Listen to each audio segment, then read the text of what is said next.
Mr. Chairman, the flurry of executive orders signed by President Trump on Monday promised little more than the chaos and cruelty we became accustomed to in his first term.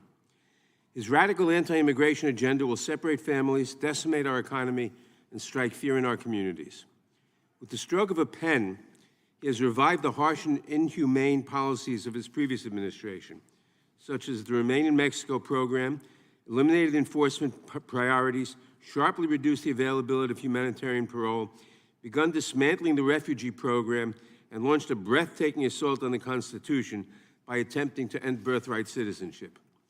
But the Trump administration's policy of mass deportation and destroying legal pathways, wrapped as always in a blanket of hateful rhetoric, will not fix our broken immigration system.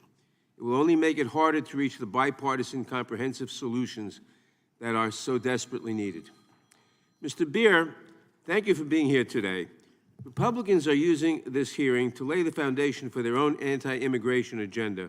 So I want to start with some important facts about the state of the border today.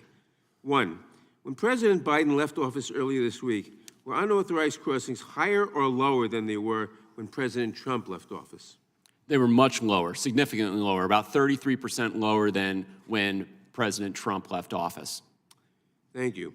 What about evasions of Border Patrol officers? Were they higher at the end of President Trump's first term or President Biden's? They were 42% lower at the end of Biden's term than at the end of Trump's, and Trump's increased evasions over the course of his 4 years. And isn't it true that unlawful encounters at the border were trending upwards long before President Biden took office? Every month after April 2020, it increased. He keeps pointing to April 2020 when the pandemic started and unemployment spiked. But every month after that, we saw increases in illegal immigration and border crossings and evasions of Border Patrol. Thank you. I want to turn now to the executive order that purports to end birthright citizenship. This executive order prevents the children of immigrants, both those whose parents have a lawful immigration status like a work visa and those whose parents are undocumented, who are born in the United States, from being able to obtain documents to demonstrate that they are citizens of the United States. Can you please talk about how this would work in practice and the sort of chaos that will ensue if this order is actually allowed to go forward? Oh, absolutely. This is going to apply to every single American child born in the United States. You will have to prove the status and citizenship. Every child, not just those of undocumented immigrants. Exactly. My family is going to go through this in a few months. We're going to have to prove the citizenship of the parents of the child. Of course, we can do that. But if you don't have a passport, according to this order, you don't have proof of citizenship. Your birth certificate isn't enough. And so you will have to go through the rabbit hole. I'll have to prove my parents' citizenship and paperwork. I mean, this is the insanity of this order from an administrative perspective. It's going to burden every single American. It's going to call into question all of our citizenship.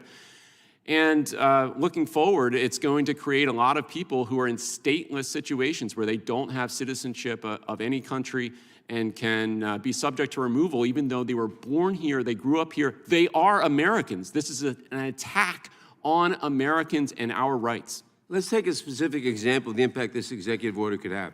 The extensive green card backlogs for high-skilled workers mean that H-1B visa holders must wait decades and even centuries before a green card is available to them.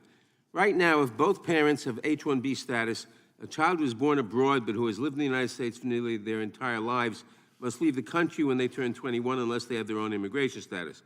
That's bad enough. But under this executive order, even children born in the U.S. to such parents might have to self-deport because they would be denied citizenship at birth. Mr. Beard, does it make sense to send children who are born in the United States to countries that they don't know, may never have been to, and where they have no support network? No, it absolutely does not. It makes the country weaker. It discourages legal immigration. It discourages high-skilled immigration. Look, when I talk to a lot of high-skilled immigrants in this country, they talk about their family. They talk about the hope they have for their children to be Americans, to grow up in this country and to contribute to this country. And we should want them here. We should want to encourage them to stay. And one of the greatest things the United States has ever done is had birthright citizenship because it encourages assimilation. Everyone who's born here knows I'm an American, I can participate in our democracy and contribute to this country. Contrary to the president's Gentleman's assertion time has that expired. only one country has birthright Hunt. citizenship, 33 do. I yield back. Mr.